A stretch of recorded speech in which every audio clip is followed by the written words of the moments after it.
The restaurant was buzzing with energy that evening, filled with the sound of clinking glasses, lively conversations, and the soft hum of background music.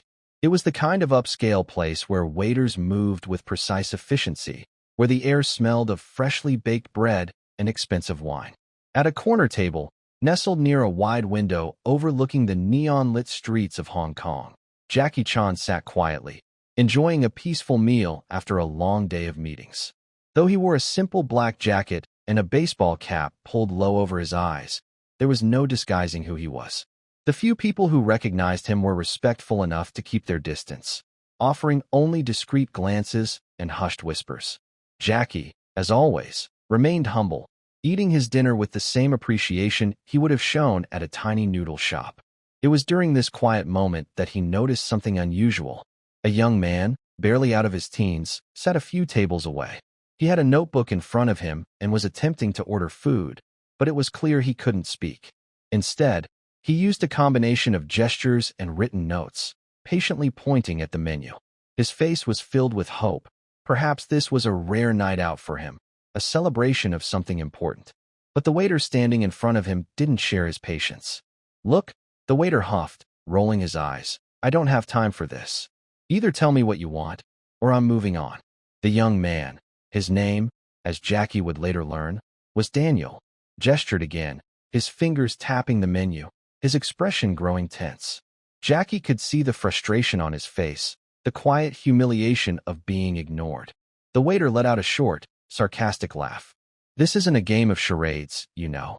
Nearby diners began shifting uncomfortably in their seats, some exchanging uneasy glances. A few of them seemed on the verge of saying something, but no one did. No one wanted to get involved. Jackie, however, was already setting down his chopsticks. His usually warm expression had hardened into something else, something sharper. He had spent his life fighting villains on screen, but he knew that real-life villains didn't always throw punches. Sometimes, they simply made others feel small. Jackie rose from his seat, and in that moment, the entire restaurant seemed to hold its breath.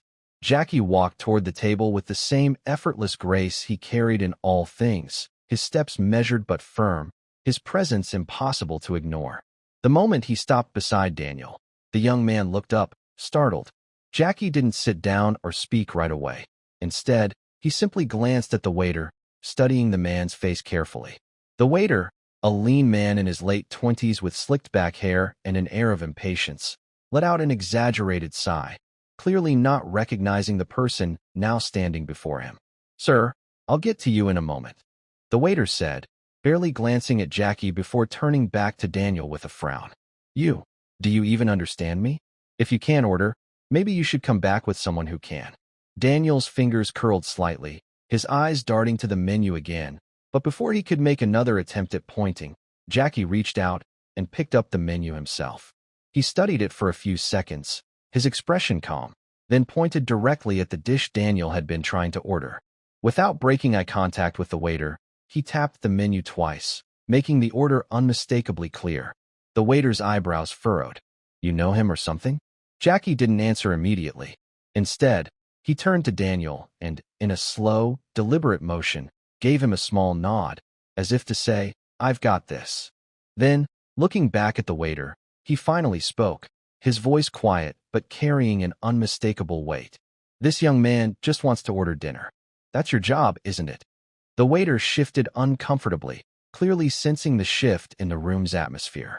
The once bustling restaurant had grown noticeably quieter, more customers now watching, waiting to see where this was going. Still, the waiter scoffed, attempting to mask his unease.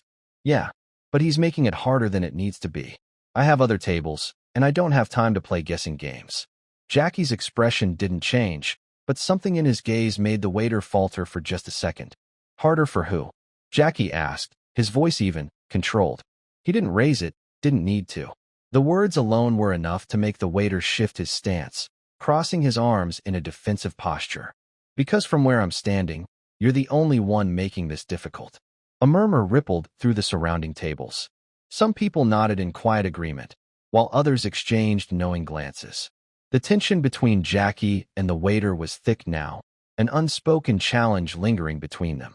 Daniel, still seated, looked between them, his expression a mix of gratitude and cautious anticipation. The waiter exhaled sharply. "Fine," he said, snatching the menu from Jackie's hand. "One, whatever this is. But next time, he needs to bring something to write it down or something, or I'm not taking the order." He turned on his heel, muttering under his breath as he stomped toward the kitchen. Jackie watched him go, then pulled out a chair and sat down across from Daniel. He didn't immediately say anything, didn't offer empty reassurances or force conversation. Instead, he simply sat there, present, letting Daniel absorb what had just happened.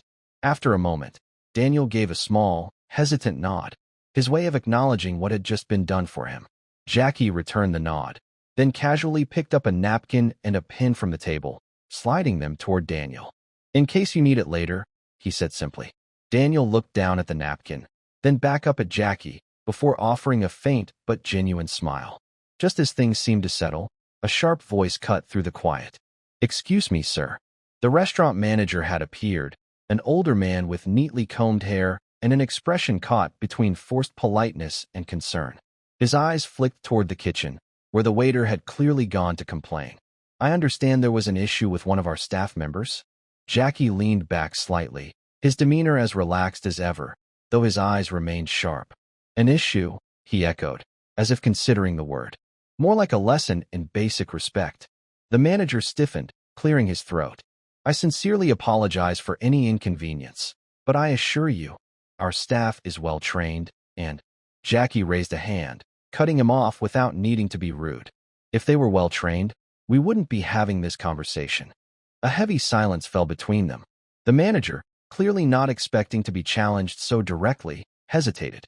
His eyes flicked toward Daniel, then back to Jackie, as if trying to gauge just how much trouble this situation might cause. "I'll have a word with him," he finally said, his voice noticeably lower. "And I hope you enjoy the rest of your meal." Jackie didn't say anything as the manager turned and walked away. Instead, he glanced at Daniel again, then gestured toward the plate that had just arrived. "Eat while it's hot." Daniel nodded, picking up his fork. And as Jackie sat there, watching the young man finally enjoy the meal he had fought so hard to order, the tension in the restaurant slowly began to fade. Conversations picked back up, waiters moved more cautiously, and the world outside the window carried on as if nothing had happened. But for Daniel, and for everyone who had witnessed the moment, it was not something they would forget so easily. The restaurant slowly returned to its usual rhythm, but there was still a lingering weight in the air, as if the confrontation had left an invisible mark on the place. Daniel ate his food in measured bites, occasionally glancing up at Jackie, as if unsure whether to say something or just let the silence between them speak for itself. Jackie, as always, remained relaxed, sipping his tea as though nothing had happened, though his presence alone was enough to remind everyone who had been paying attention that something had changed. Other diners who had been too hesitant to intervene now stole glances at Daniel, some nodding subtly, others offering small smiles of encouragement. But the ones who had laughed along with the waiter earlier were the most noticeably quiet, their previous amusement now replaced with a discomfort they couldn't quite shake. Just as Daniel was finishing the last few bites of his meal, the kitchen doors swung open again, and the waiter returned, this time moving with a forced stiffness in his posture. His face was carefully neutral, but there was a tightness around his jaw that suggested he was still holding onto his frustration. He walked straight to Daniel's table, barely acknowledging Jackie as he set down the bill with a sharp flick of his wrist. "Here," he muttered, his voice devoid of the sarcasm from earlier, but still carrying a noticeable edge. "Whenever you're ready." Daniel reached for his wallet, but before he could pull out any cash, Jackie casually picked up the bill and glanced at it. He didn't say anything right away, just examined the numbers with the same level of attention someone might give an important contract.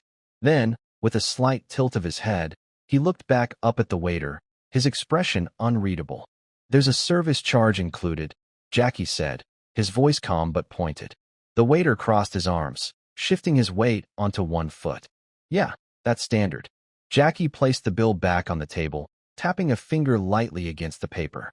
"Service charge for what?"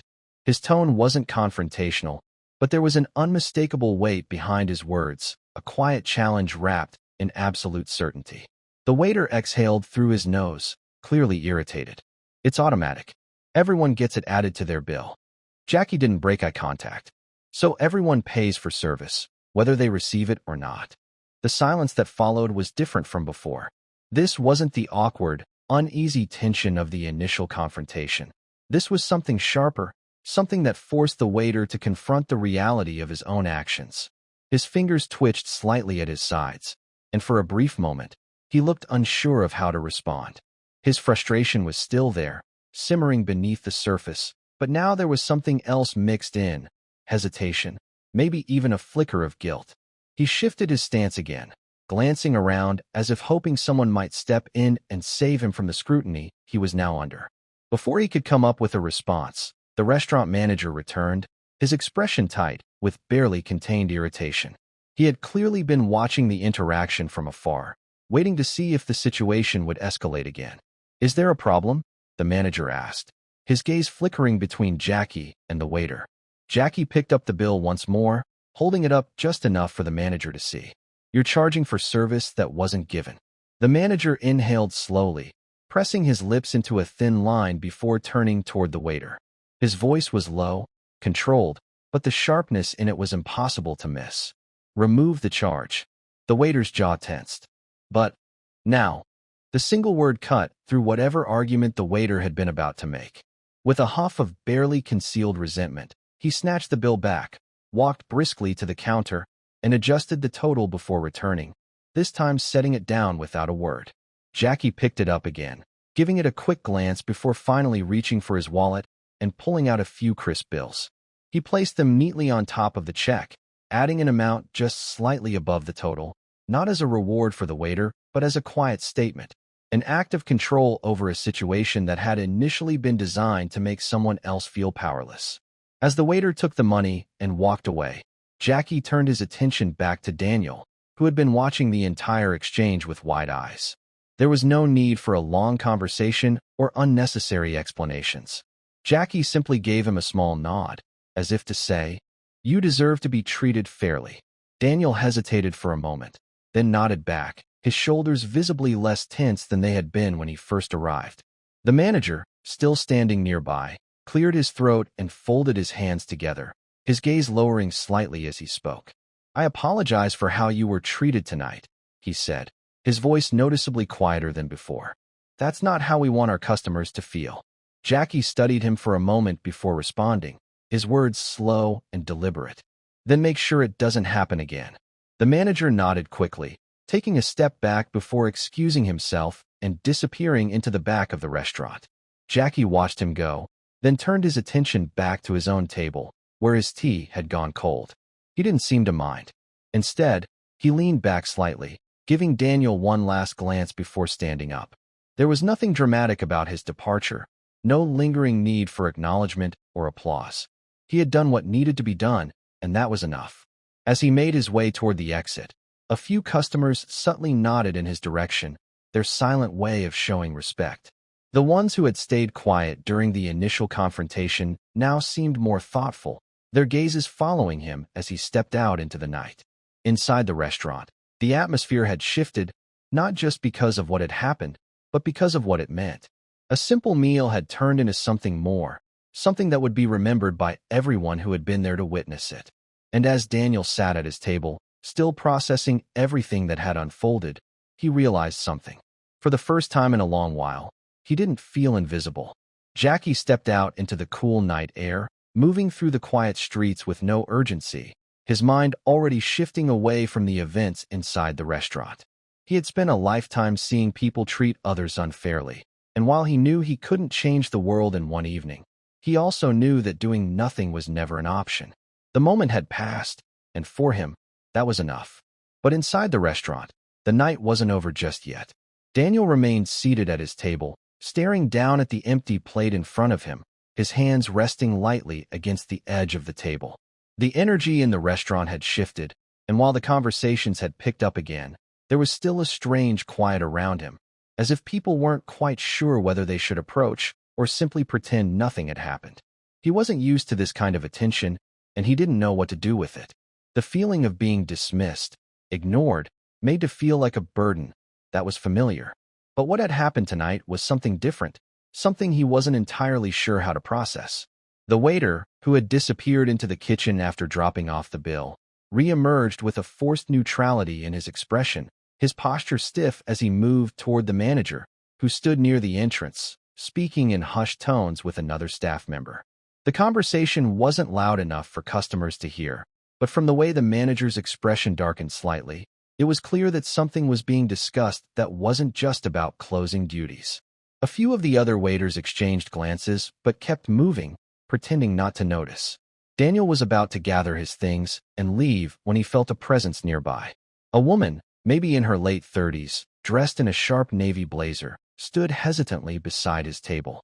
She had been sitting a few tables away during the incident, and though she had said nothing at the time, there was now a clear sense of unease in her expression, as if she was debating whether or not she should speak. After a moment, she placed her hands gently on the back of the chair across from him and leaned in slightly. "I just wanted to say," she started, her voice careful, measured, "that shouldn't have happened to you." Daniel looked at her, blinking once in surprise, unsure of how to respond. People didn't usually say things like that to him. She hesitated, then let out a small breath before continuing. "I saw what happened, and I should have said something earlier. I just didn't know if." She stopped, pressing her lips together briefly before giving a small shake of her head. "It doesn't matter. What matters is that it was wrong, and I should have spoken up. I'm sorry I didn't." Daniel studied her for a second, then gave a small nod, not because he needed her apology, but because he understood. People always hesitated when it came to standing up for someone else. He had seen it his whole life. The ones who spoke up were rare, and the ones who realized too late that they should have spoken up were even rarer. The woman seemed to relax slightly at his response, though the guilt in her eyes didn't completely fade. She glanced toward the door where Jackie had exited, then back at Daniel. "That was Jackie Chan, wasn't it?" Daniel nodded again. She let out a soft, almost disbelieving laugh. "Of all the people who could have been here tonight," she trailed off, shaking her head before straightening her posture. "Well, I just wanted to say something, even if it's late." Daniel lifted his hands and signed a simple phrase, one she seemed to understand even without knowing sign language. "Thank you." She smiled faintly, gave him a small nod, and then returned to her table. A few other diners, emboldened by her actions, now seemed more willing to acknowledge him, some offering small nods of their own as he stood to leave. It wasn't much, but it was something. Meanwhile, at the front of the restaurant, the manager's conversation with the waiter had grown more tense. The waiter, still trying to mask his frustration, was now standing stiffly as the manager spoke in a hushed but firm voice. Though Daniel couldn't hear what was being said, he could see the way the waiter's expression tightened, his fingers twitching slightly at his sides. A moment later, the manager gestured toward the back of the restaurant, and the waiter, with visible reluctance, turned and walked away, his movements sharper than before. The other staff members continued their work as if nothing was happening, but their glances toward the kitchen door made it clear they had all been waiting to see how this would play out. As Daniel walked toward the exit, the manager turned his attention to him, his expression shifting into something more formal, more controlled. "Sir," he said, stepping forward slightly, "I'd like to personally apologize for what happened tonight. That kind of behavior is not tolerated here." Daniel didn't respond immediately, just observed the man carefully, trying to gauge whether the words were genuine or simply a necessity to maintain the restaurant's image. The manager held his gaze, waiting, and after a moment, Daniel gave another small nod, not of forgiveness, necessarily, but of acknowledgement. The manager hesitated briefly, then added, "If you ever choose to dine with us again, please know that you will be treated with the respect every guest deserves." Daniel didn't nod this time. He simply turned and stepped outside. The air was cooler now, the streets a little quieter, but as he walked, his mind replayed the events of the evening in a loop. He had come here expecting a simple meal, a quiet celebration for himself, and instead, he had been reminded, once again, that the world didn't always make space for people like him. But tonight had also been different, because someone had seen him. Someone had chosen to step in, to make sure he wasn't dismissed, ignored, or treated as if he didn't belong. He wasn't sure what would come of it. He wasn't even sure if he would return to that restaurant again. But as he continued down the street, his steps felt a little steadier than before. Jackie didn't go straight home after leaving the restaurant. Instead, he walked through the city streets, his hands tucked into his pockets, his mind replaying the incident without any real sense of surprise. He had seen this kind of thing too many times before. People who thought they could treat others as if they were invisible, as if respect was something they got to decide who deserved. It didn't matter whether it was a small restaurant or a movie set or a boardroom full of executives. The behavior was always the same. The only difference was whether or not someone chose to stop it.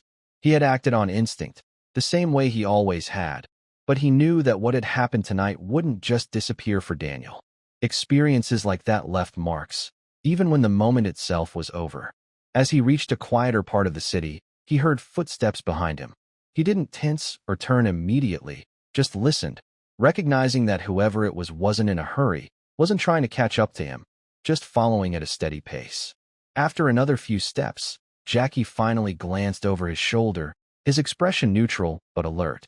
When he saw Daniel walking a short distance behind him, he slowed slightly, waiting until the young man caught up. Daniel looked hesitant at first, as if unsure whether approaching Jackie again was the right thing to do. He had already been given more than he expected tonight. Acknowledgement, fairness, a sense that, for once, he wasn't alone in a moment like that. But there was something about the way Jackie had handled everything, something about how calm he had been, how effortless it had seemed, that made Daniel feel like there was more he wanted to understand. Jackie gave him a small nod of acknowledgement, then gestured toward the sidewalk ahead of them. Walking home, Daniel hesitated, then nodded.